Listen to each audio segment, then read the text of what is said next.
Me siento muy animado, estamos casi concluyendo ya el estudio de este libro de los Hechos de los Apóstoles. Y habíamos terminado el video anterior mientras Pablo presentaba su defensa ante el rey Agripa y quienes le habían acompañado. Después de haber dicho algunas palabras donde Pablo animaba a todos a creer en Jesús y que fuesen como él, excepto las cadenas que allí él tenía.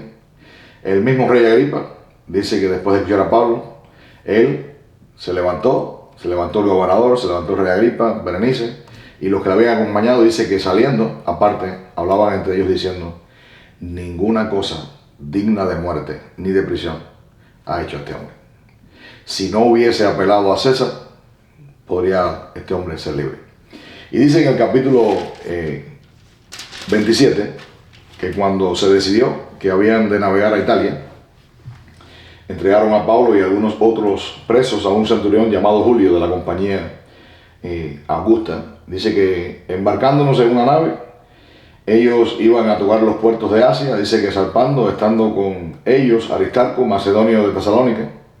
Dice que al otro día de haber zarpado, ellos llegaron a Sidón, y Julio, aquel centurión, tratando humanamente a Pablo, le permitió que fuese a los amigos para ser atendido por ellos.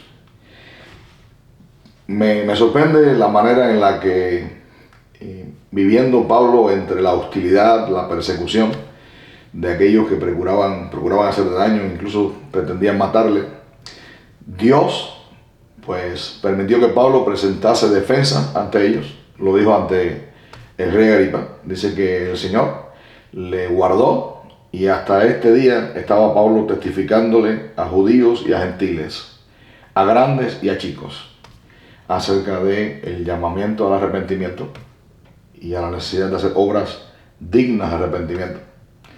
Y esto pues es algo que me sorprende porque aparecen personas que estuvieron siempre al cuidado de Pablo. Este Julio, tratando a Pablo humanamente, le permite ser atendido por sus amigos. Posiblemente Pablo seguía sintiendo las molestias de aquellos golpes que había recibido.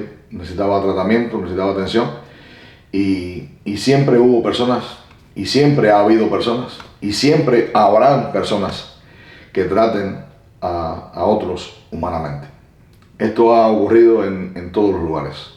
Algunos tratan de lastimarte, de hacerte daño e incluso matarte, y otros procuran cuidar de ti, defenderte, ayudarte, curarte. Así ha sido siempre y así siempre lo será. Entre estas dos aguas, Pablo anda camino a Roma. Y dice que ellos saliendo, siendo ya peligrosa la navegación, porque estaba ya habiendo pasado el tiempo del ayuno, dice que Pablo les amonestaba, diciéndole: varones, veo que la navegación va a ser con perjuicio y mucha pérdida, no solo del cargamento y de la nave, sino también de nuestras personas. Pero cuando el centurión daba más crédito al piloto y al patrón de la nave que a Pablo, decía, y siendo incómodo el puerto para invernar, la mayoría acordó zarpar de allí también, para si pudieran arribar a Fénice, un puerto de Creta que miraba al noroeste y al sudeste, y podían quizás ahí invernar. Pablo no era quizás alguien que conocía de navegación, pero era un hombre que tenía sentido común y que tenía también la capacidad de, siendo iluminado por el Espíritu Santo de Dios, podía prevenir que habían daños que estaban por ocurrir, porque él lo percibía, lo notaba. Él les amonestaba diariamente, pero ¿a quién vas a poner tú, en quién pondrás tu confianza? En alguien que, no siendo quizás el capitán de un barco, no siendo experto en navegación, te habla y te amonesta, hablando acerca de los posibles daños o pérdidas, no solamente de materiales o de cargamentos, sino incluso pérdidas humanas, o de aquellos que son expertos. Pues el centurión confiaba más en estos expertos que en Pablo.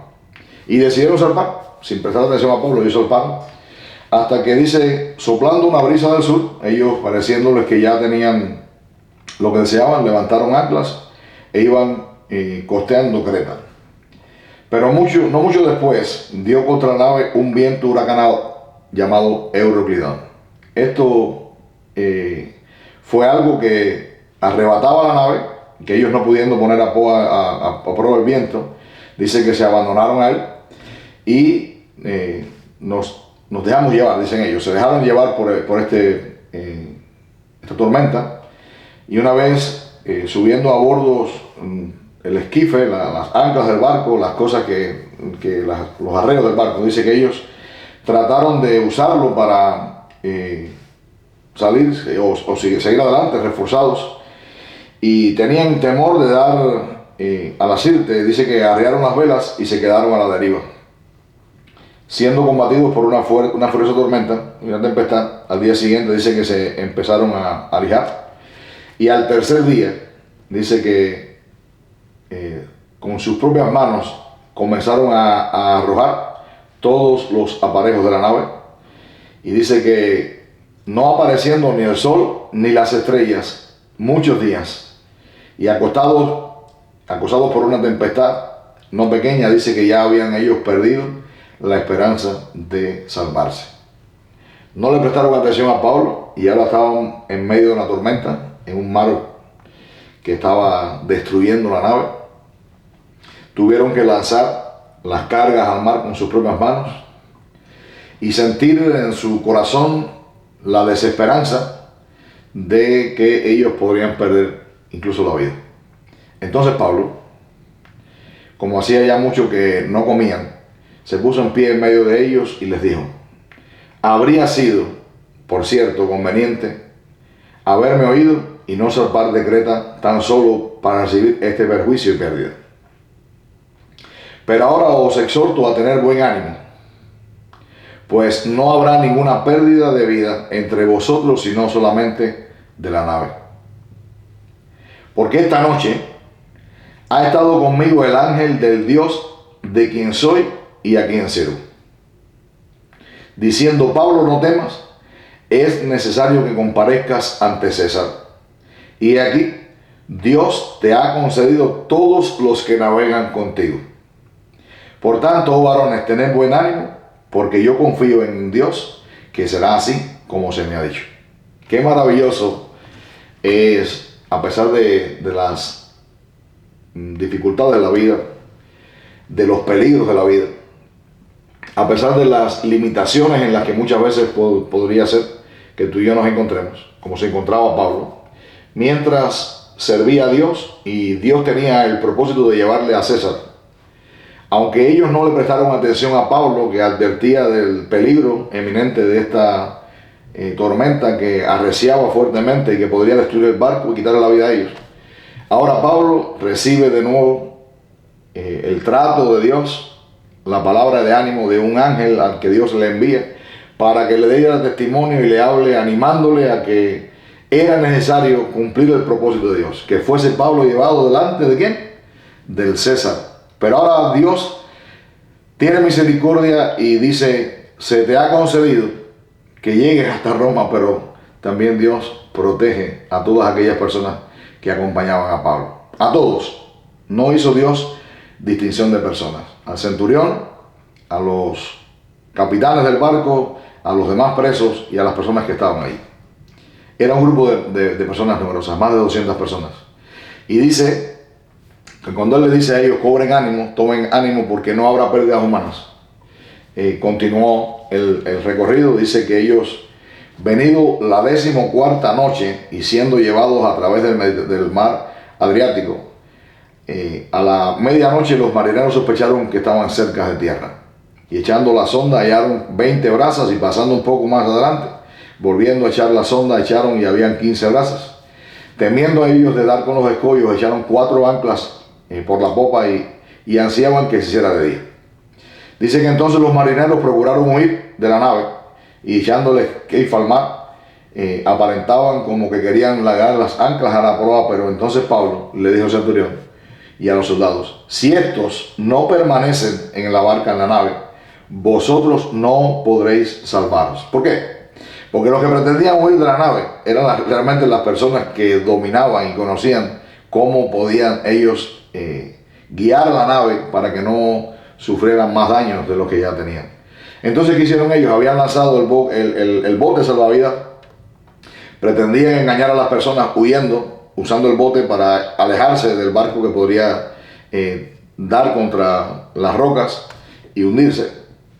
Y Pablo advierte a los soldados: si estas personas que son expertas en navegación, ustedes dejan que se vayan, estamos en peligro de morir todos. Entonces ellos cortaron las amarras del bote salvavidas y dejaron que se fuera a la deriva, y tuvieron entonces que quedarse. Dice que cuando comenzó el amanecer, Pablo exhortaba a todos a que comiencen diciendo: este es el 14º día que veláis y permanecéis en ayunas sin comer nada.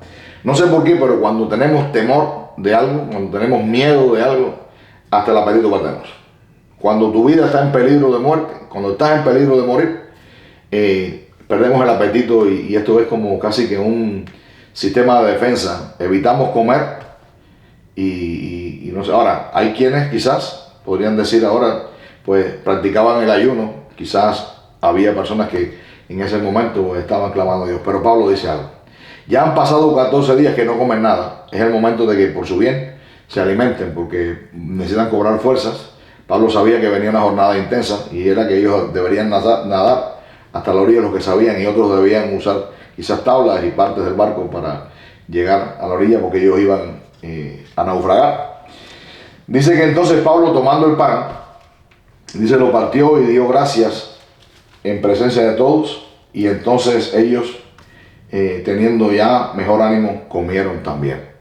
Pablo modeló para ellos: ya no es hora de sentir temor, de sentir miedo, es hora de alimentarnos, de cobrar fuerzas y ánimo para lo que vamos a enfrentar. Dice que satisfechos ellos, aligeraron la nave, echando el trigo al mar. Es decir, el alimento que llevaban lo lanzaron al mar. Dice que cuando se hizo de día, no reconocían la tierra, pero veían una ensenada que tenía playa, en la cual acordaron varar, si pudiesen, la nave. Cortando las anclas, las dejaron en el mar, largando también las amarras del timón a la izquierda al viento, a la vela de la proa, enfilaron hacia la playa. Pero dando en un lugar de 2 aguas, hicieron encallar la nave, y la proa hincada quedó inmóvil, y la popa se abría con la violencia del mar. La nave estaba destruyéndose, literalmente. Entonces los soldados acordaron matar a todos los presos, para que ninguno se fuese nadando. Pero el centurión, que era el que estaba frente a ellos, dice que, queriendo salvar a Pablo, les impidió este intento y mandó que los que pudiesen nadar se echasen los primeros y salieran a la tierra. Y los demás parten tablas y parten cosas de la nave.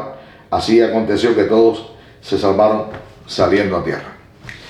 En toda esta historia que nos cuenta la experiencia de Pablo, como siendo llevado por las aguas de mares profundos, siendo custodiado de soldados, acompañado de otros presos, veo a un hombre que, a pesar de ello, siempre tiene cuidado de testificar y de cuidar a las personas que estaban a su alrededor. No importando el peligro, no importando las amenazas, el peligro de su muerte, él estuvo siempre dispuesto de testificar a otros acerca de ese Dios al que él servía. Y ahora miren lo que está ocurriendo. A pesar de la advertencia de él, no hicieron caso.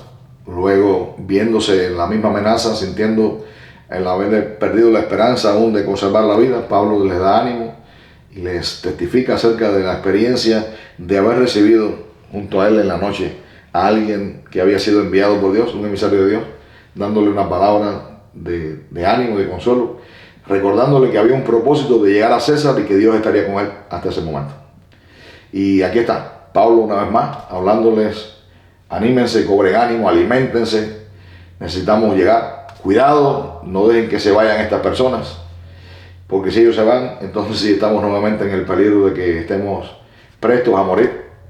Y luego entonces la amenaza de que los propios soldados están viendo que ya están cerca de la playa, pero si dejan ir a los soldados, ellos estarían en problemas, piensan incluso matarles. Dios, pues, quizás pone en el corazón del centurión evitar que esto suceda. Y ahí están ellos llegando a una playa, a las costas de un sitio donde ya luego veremos qué ocurre. Hasta aquí vemos a Dios cumpliendo su propósito, a través de la vida de Pablo. Y creo que eso es lo que hace Dios a través de nuestras vidas. Hoy es un día donde tú y yo también podemos sentarnos, meditar cómo Dios nos acompaña y cómo Dios pues nos usa para que ciertas cosas acontezcan. A pesar de nosotros, Dios está siempre presente en nuestra vida cumpliendo sus promesas. Dios te bendiga.